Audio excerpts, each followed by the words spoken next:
Shalom, kembali lagi bersama saya Pendeta Franklin Demetrius. Dan hari ini kembali kita akan menyampaikan renungan kepada Bapak Ibu, Saudara-saudari sekalian. Dan jikalau Bapak Ibu, Saudara-saudari sekalian terberkati atas firman Tuhan ini, jangan lupa tekan like, komen, dan subscribe. Terima kasih. Dan pagi hari ini saya akan menyampaikan firman Tuhan dari 1 Petrus pasal 1 ayat 3 sampai ayatnya yang ke-12, yang merupakan sesuai dengan penanggalan Almanak Nas Gereja Kalimantan Evangelis pada tanggal 19 April 2020 pada pagi hari ini.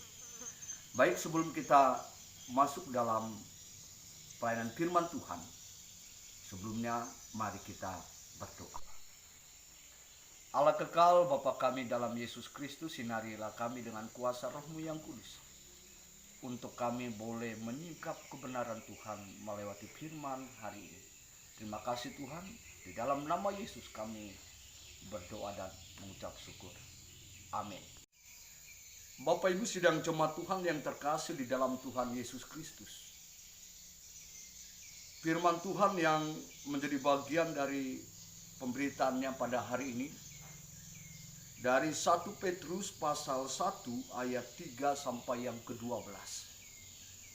Kita ketahui bersama bahwa surat ini ditujukan kepada jemaat Tuhan yang telah menerima Kristus Yesus sebagai Tuhan dan Juru Selamat, yang tersebar di Pontus, Galatia, Kapadokia, Asia Kecil, dan Bitinia, sebagaimana 1 Petrus pasal 1 ayatnya yang pertama. Dalam kondisi ini tentu kita mengetahui betapa luar biasanya perjuangan mereka. Di tempat yang jauh, sebagai orang-orang minoritas, komunitas yang harus berhadapan dengan segala sesuatu yang berbeda dari mereka, termasuk keyakinan iman dan pengharapan, menjadikan banyak sekali hal yang harus dihadapi oleh mereka. Sebagai komunitas kecil, mereka harus mempertahankan jati diri mereka sebagai anak-anak Tuhan yang perlu terus ada dalam kekuatan iman di tengah-tengah situasi dan keadaan yang berbeda dari mereka. Petrus mengapresiasi semua perjuangan mereka dan percaya Allah di dalam Yesus Kristus itulah yang nantinya akan membangun dan menguatkan iman serta pengharapan mereka kepada Tuhan. Sehingga kondisi apapun yang harus dilalui dalam konteks iman dan pengharapan mereka kepada Kristus, mereka tetap menjadi anak-anak Tuhan yang setia. Bapak Ibu, hari ini firman Tuhan berjudul pengharapan iman dan kasih. Kita ketahui bahwa segala sesuatu yang terjadi dalam kehidupan orang percaya itu, selama dia hidup dalam dunia ini, anak-anak Tuhan, Bapak Ibu, tidak akan pernah lepas dari yang namanya masalah dan penderitaan. Namun anak-anak Tuhan yang sejati tidak akan tenggelam dalam berbagai-bagai permasalahan dan penderitaan hidup. Mereka akan tetap menjadi bagian yang sempurna dalam kasih Tuhan. Karena apa? Karena pengharapan iman dan kasih itu seharusnya takarannya adalah penganiayaan, penderitaan, kesulitan, masalah, dan yang lain sebagainya.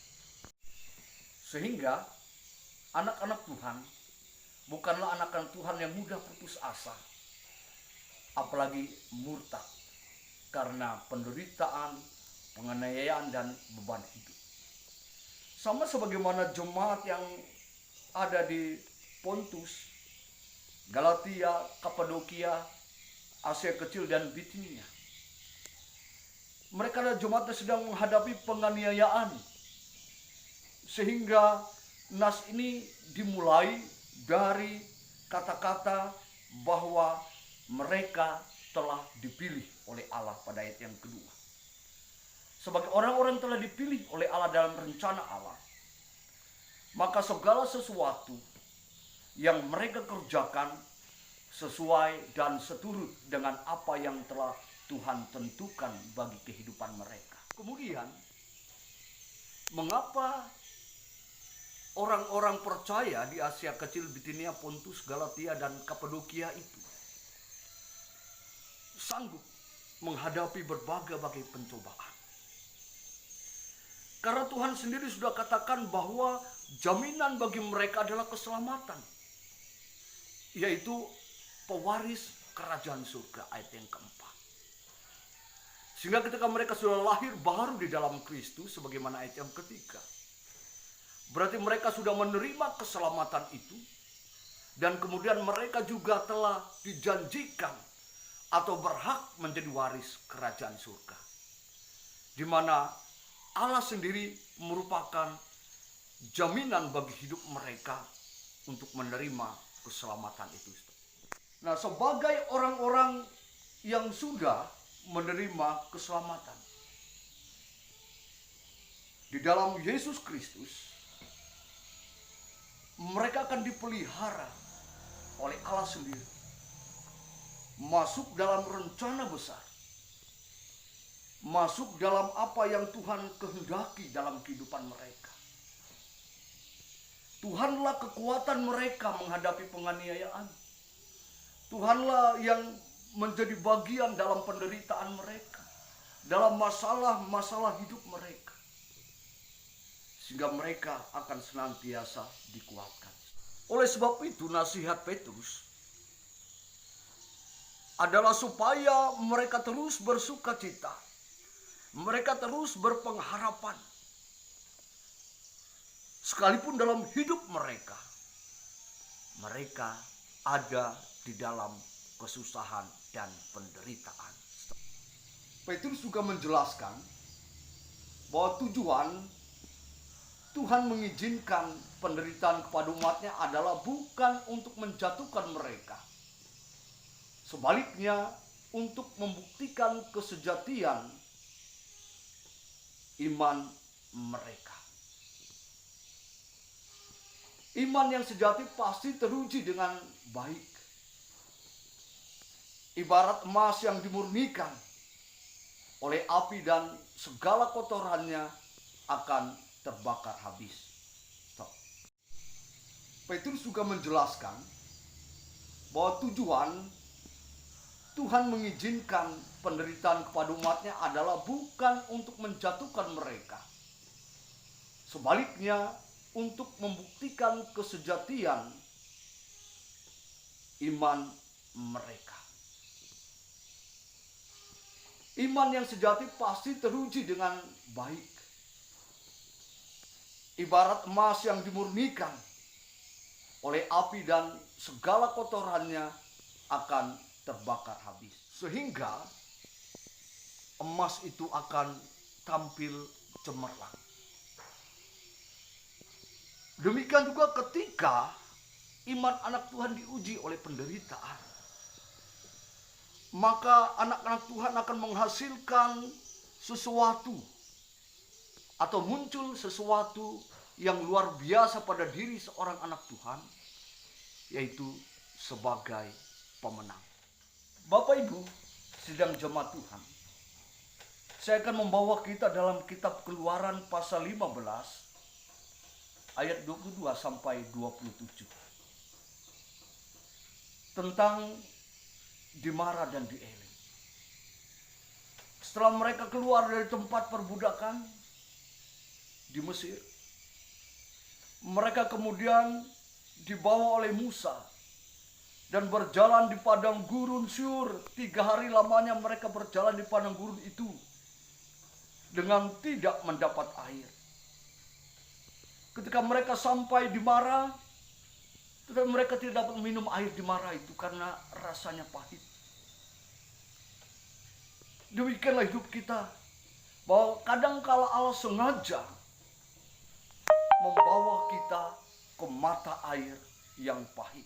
Tetapi firman Tuhan katakan pada ayat yang ke-26 dari Keluaran 15, jika kamu sungguh-sungguh mendengarkan suara Tuhan Allahmu dan melakukan yang benar di matanya, dan memasang telingamu kepada perintah-perintahnya dan tetap mengikuti segala ketetapannya, maka aku tidak akan menimpakan kepadamu penyakit manapun yang telah kutimpakan kepada orang Mesir, sebab akulah Tuhan yang menyembuhkan engkau. Maka kemudian Allah memberikan bagi mereka sebuah tempat yang bernama Elim. Di sana ada 12 mata air dan 70 pohon kurma. Dan ini bukti bahwa orang-orang yang setia itu akan diberkati oleh Tuhan. Selanjutnya Bapak Ibu, pertanyaannya adalah, bukan bagaimana hidup kita ini, apakah kita akan dicobai oleh Tuhan atau tidak, melainkan bagaimana reaksi kita ketika kita ada dalam pencobaan dan penderitaan itu. Apakah kita tetap setia kepada Tuhan? Apa kita datang kepada Tuhan dalam doa? Apa kita berseru-seru kepada Tuhan sebagaimana Musa berseru kepada Tuhan, berdoa kepadanya, sampai ditemukan sebatang pohon dan dilemparkan ke air yang dimarah itu, dan kemudian rasanya menjadi manis. Bahkan ketika kita menyaksikan Musa sendiri berseru kepada Tuhan dan berdoa. Bapak Ibu sidang jemaat Tuhan yang terkasih, reaksi kita kepada Tuhan ketika dalam permasalahan itulah yang akan menunjukkan iman dan pengharapan dan kasih kita yang sejati kepada Tuhan. Kemudian Bapak Ibu sidang jemaat, kalau kita dipertanyakan apa bukti kita yang harus kita nyatakan sebagai anak-anak Tuhan, tentang kesejatian iman kita, tentang pengharapan kita, tentang kasih kita. Yang pertama Bapak Ibu, tetap setia dan tidak menyangkal Tuhan dalam segala situasi. Dan yang kedua, tetap mempraktikkan kasih Tuhan kepada orang lain, bahkan kepada orang-orang yang menganiaya kita. Dan selanjutnya yang ketiga, tidak pernah takut akan segala permasalahan kehidupan yang harus kita jalani. Apalagi saat ini ada wabah corona atau COVID-19 yang sudah menghantui banyak belahan dunia ini. Tapi tadi Tuhan katakan dalam Keluaran pasal 15 ayatnya yang ke-26 bagian yang terakhir, aku tidak akan menimpakan kepadamu penyakit manapun yang telah kutimpakan kepada orang Mesir, sebab aku Tuhan yang menyembuhkan engkau. Artinya kita tidak takut selama kita percaya kepada kasih kuasa dan kerja Tuhan untuk hidup kita. Maka kita yakin bahwa Tuhan senantiasa memelihara hidup kita, termasuk dari wabah virus corona atau COVID-19 ini, yang sampai saat ini telah menghukum kita untuk tinggal diam di rumah tangga kita, dan tidak lagi ada kesempatan atau tidak ada lagi gereja yang diperkenankan buka atas situasi ini. Tapi apakah ini akan menjadikan kita kehilangan pengharapan iman dan kasih kita? Tidak sama sekali. Karena pada dasarnya adalah iman, pengharapan, dan kasih itu akan terbentuk dari situasi yang sulit ini. Dan doa permohonan kita kepada Tuhan, reaksi kita dalam menghadapi permasalahan ini, akan menjadikan kita sebagai anak-anak Tuhan yang kuat.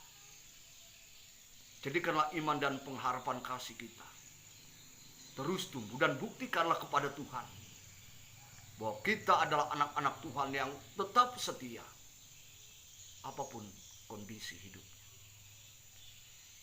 Iman, pengharapan, dan kasih kita tetap kuat dalam kukungan permasalahan penderitaan dan kondisi apapun. Ingatlah, ada 12 mata air dan 70 pohon kurma. Itulah yang Tuhan janjikan dalam kehidupan kita. Dan ingatlah, kita adalah ahli waris kerajaan surga, yang akan melambangkan bahwa Tuhan akan memberikan yang terbaik di dalam tempat dan kerajaannya yang kekal. Saya dan saudara sekalian adalah ahli waris kerajaan surga. Amin. Shalom.